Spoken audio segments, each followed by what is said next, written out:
नमस्कार दोस्तों स्वागत है आपका वर्मा लर्निंग पॉइंट चैनल में। और इस चैनल पर आप देख रहे हैं जीएस से संबंधित बहुत ही इंपॉर्टेंट क्वेश्चन, यानी जनरल साइंस के अंतर्गत बहुत ही इंपॉर्टेंट क्वेश्चंस लिए गए हैं। तो चलिए देखते हैं। क्वेश्चन नंबर 1, पीछे के यातायात को देखने के लिए मोटर गाड़ी में किस दर्पण का उपयोग किया जाता है? पीछे के यातायात को देखने के लिए मोटर गाड़ी में किस दर्पण का उपयोग किया जाता है? तो ये किया जाता है उत्तल दर्पण का उपयोग किया जाता है। नेक्स्ट क्वेश्चन देखिए, यदि गोलीय दर्पण का परावर्तक पृष्ठ उत्तल है, यदि गोलीय दर्पण है और उसका परावर्तक पृष्ठ उत्तल है तो यह किस प्रकार का दर्पण है? तो यह उत्तल दर्पण होगा। नेक्स्ट क्वेश्चन देखिए, किसी दिए गए स्थान पर प्रकाश को केंद्रित करने के लिए किस दर्पण का उपयोग किया जाता है? किसी दिए गए स्थान पर प्रकाश को केंद्रित करने के लिए किस दर्पण का उपयोग किया जाता है? अवतल दर्पण का उपयोग किया जाता है। नेक्स्ट क्वेश्चन देखिए, किस दर्पण का दृश्य क्षेत्र बहुत विस्तृत होता है? किस दर्पण का दृश्य क्षेत्र बहुत विस्तृत होता है? वो होता है उत्तल दर्पण का क्षेत्र बहुत विस्तृत होता है। नेक्स्ट क्वेश्चन देखिए, डॉक्टर आँख, कान, नाक, गले और दांतों की जांच के लिए किस दर्पण का उपयोग करते हैं? डॉक्टर जो करते हैं आँख, नाक, कान, गले और दांतों की जांच के लिए जो दर्पण का उपयोग करते हैं वो अवतल दर्पण का उपयोग करते हैं। नेक्स्ट क्वेश्चन देखिए, एक समतल दर्पण द्वारा निर्मित प्रतिबिंब जिसे पर्दे पर प्राप्त नहीं किया जा सकता क्या कहलाता है? एक समतल द्वारा निर्मित प्रतिबिंब जिसे पर्दे पर प्राप्त नहीं किया जा सकता क्या कहलाता है? वो आभासी बिंब कहलाता है, आभासी बिंब कहलाता है। नेक्स्ट क्वेश्चन देखिए, दो दर्पणों द्वारा एक दूसरे से 120 डिग्री झुके हुए प्रतिबिंबों की कुल संख्या कितनी है?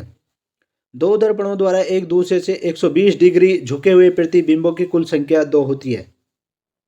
नेक्स्ट क्वेश्चन देखिए, समतल दर्पण में कौन से कोण समान होते हैं? समतल दर्पण में जो कोण समान होते हैं वो आपतन कोण और परावर्तन कोण समान होते हैं। आपतन कोण और परावर्तन कोण समतल दर्पण में समान होते हैं। नेक्स्ट क्वेश्चन देखिए, अवतल दर्पण में यदि वस्तु को वक्रता केंद्र पर रखा जाता है तो प्रतिबिंब कहाँ होगा? अवतल दर्पण में यदि वस्तु को वक्रता केंद्र पर रखा जाता है तो प्रतिबिंब कहाँ होगा? वक्रता के केंद्र पर प्रतिबिंब होगा। नेक्स्ट क्वेश्चन देखिए, पराबोलिक या परावैलिक दर्पण का प्रयोग किसमें किया जाता है? परावैलिक दर्पण का प्रयोग जो किया जाता है कार हेडलाइट्स में किया जाता है। कार की जो हेडलाइट्स होती हैं उनमें किया जाता है परावैलिक दर्पण का प्रयोग।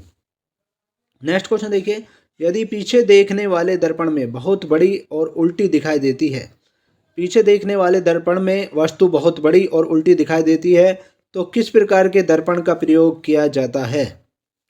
यदि पीछे देखने वाले दर्पण में बहुत बड़ी और उल्टी वस्तु दिखाई देती है तो दर्पण का जो प्रयोग किया जाता है अवतल दर्पण का प्रयोग किया जाता है। नेक्स्ट क्वेश्चन देखिए, दाढ़ी बनाने वाले आईने में किस दर्पण का प्रयोग होता है? दाढ़ी बनाने वाले आईने में जो अवतल दर्पण का प्रयोग होता है। नेक्स्ट क्वेश्चन देखिए, सोलर कुकर में उपयोग के लिए कौन सा दर्पण सबसे उपयुक्त होगा? सोलर कुकर में उपयोग के लिए जो दर्पण सबसे उपयुक्त होगा वो अवतल दर्पण सबसे उपयुक्त होगा। नेक्स्ट क्वेश्चन देखिए, जब ध्रुव और फोकस के बीच कोई वस्तु रखी जाती है, जब ध्रुव और फोकस के बीच कोई वस्तु रखी जाती है तो अवतल दर्पण द्वारा बनने वाले प्रतिबिंब का आकार क्या होगा? तो अवतल दर्पण द्वारा बनने वाले प्रतिबिंब का जो आकार होगा वो बढ़ा हुआ होगा। नेक्स्ट क्वेश्चन देखिए, समतल दर्पण से बनने वाला प्रतिबिंब सदैव कैसा होता है? समतल दर्पण से बनने वाला प्रतिबिंब सदैव जो होता है वो सीधा होता है। नेक्स्ट क्वेश्चन देखिए, समतल दर्पण द्वारा बनने वाले प्रतिबिंब का आकार हमेशा वस्तु के कैसा होता है? वस्तु के बराबर होता है। समतल दर्पण द्वारा बनने वाले प्रतिबिंब का आकार जो होता है हमेशा वस्तु के बराबर होता है। नेक्स्ट क्वेश्चन देखिए, जब किसी वस्तु को दो समानांतर समतल दर्पणों के बीच रखा जाता है तो बनने वाले प्रतिबिंब की संख्या कितनी होती है? जब किसी वस्तु को दो समानांतर समतल दर्पणों के बीच रखा जाता है तो बनने वाले प्रतिबिंब की संख्या कितनी होती है? अनंत होती है। नेक्स्ट क्वेश्चन देखिए, समतल दर्पण की फोकस दूरी कितनी होती है? समतल दर्पण की फोकस दूरी कहाँ पर होती है? अनंत पर होती है। नेक्स्ट क्वेश्चन देखिए, उत्तल दर्पण का उपयोग मोटरसाइकिलों में पीछे देखने के दर्पण के रूप में क्यों किया जाता है? उल्टा दर्पण का प्रयोग मोटरसाइकिल में पीछे देखने के दर्पण के रूप में क्यों किया जाता है? क्योंकि यह वस्तु की तुलना में छोटा प्रतिबिंब बनाता है। यह वस्तु की तुलना में छोटा प्रतिबिंब बनाता है, इसलिए किया जाता है। नेक्स्ट क्वेश्चन देखिए, समतल दर्पण द्वारा बनने वाला परावर्तन होता है। समतल दर्पण द्वारा बनने वाला जो परावर्तन होता है पार्श्व व्युत्क्रमण होता है। पार्श्व व्युत्क्रमण होता है। नेक्स्ट क्वेश्चन देखिए, जो वस्तुएं सूर्य की तरह स्वयं प्रकाश का उत्सर्जन करती हैं उन्हें क्या कहते हैं? जो वस्तुएं सूर्य की तरह स्वयं प्रकाश का उत्सर्जन करती हैं उन्हें दीप्त पिंड कहते हैं। दीप्त पिंड उन्हें कहते हैं। नेक्स्ट क्वेश्चन देखिए, अवतल दर्पण द्वारा पर्दे पर बनने वाले प्रतिबिंब को क्या कहा जाता है? अवतल दर्पण द्वारा पर्दे पर बनने वाले प्रतिबिंब को वास्तविक प्रतिबिंब कहा जाता है। नेक्स्ट क्वेश्चन देखिए, सूर्य द्वारा उत्सर्जित प्रकाश का रंग कैसा होता है? सूर्य द्वारा उत्सर्जित प्रकाश का रंग जो होता है वो सफेद होता है।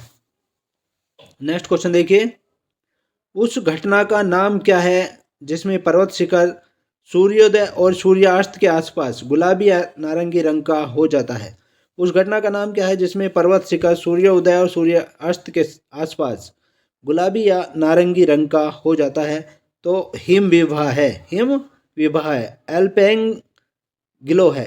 एल्पेनगिलो या हिम विवाह उसे कहते हैं, उस घटना को। नेक्स्ट क्वेश्चन देखिए, धूप के चश्मे में क्या प्रयोग किया जाता है? धूप के चश्मे में जो प्रयोग किया जाता है क्रूक्स कांच का प्रयोग किया जाता है। क्रूक्स कांच का प्रयोग धूप के चश्मे में किया जाता है। नेक्स्ट क्वेश्चन देखिए, नीला और हरा रंग मिलाने पर कौन सा रंग बनता है? नीला और हरा रंग मिलाने पर जो रंग बनता है हरी नील बनता है। सिन या हरी नील रंग बनता है। नेक्स्ट क्वेश्चन देखिए, एक वर्णांध व्यक्ति नहीं कर सकता है।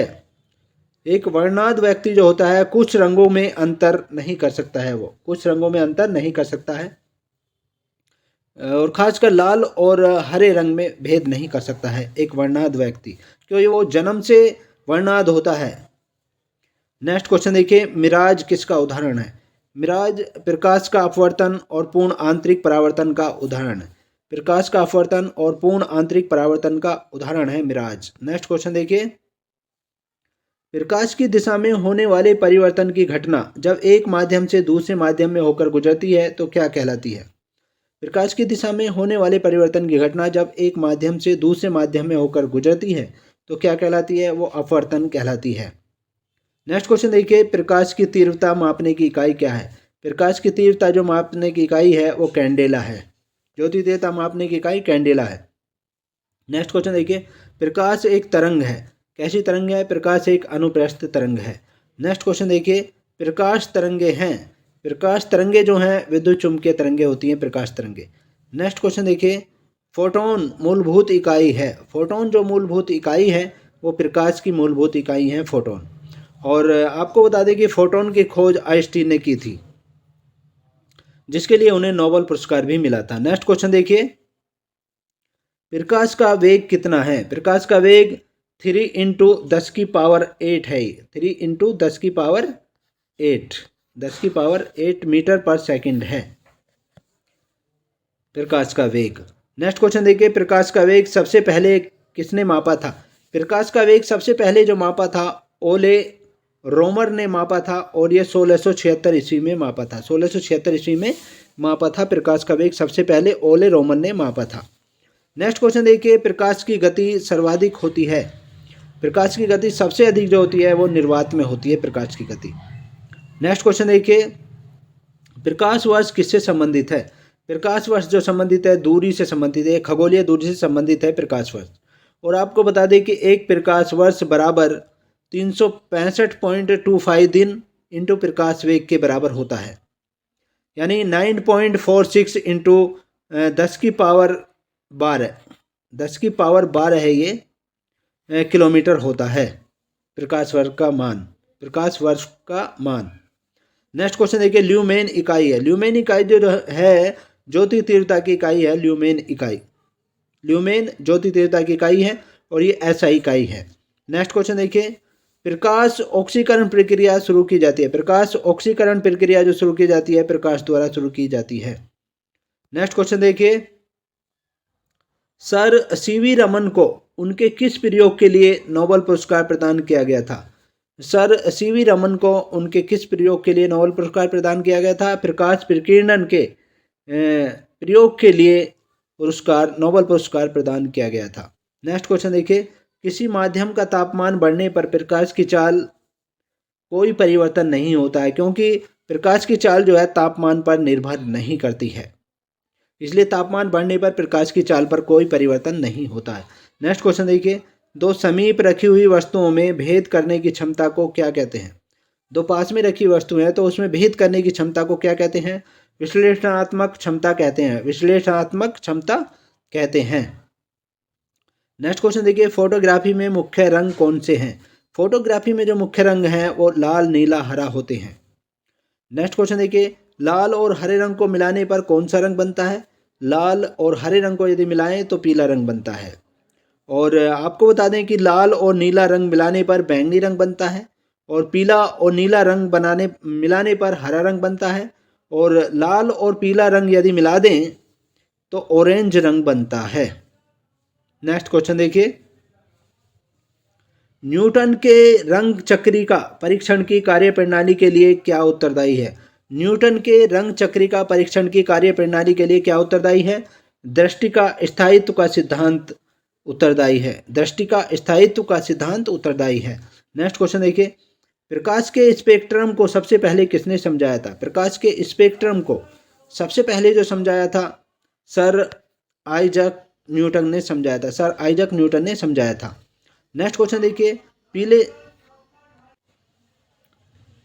क्वेश्चन दोबारा से सुनिए, पीले रंग का पूरक रंग कौन सा है?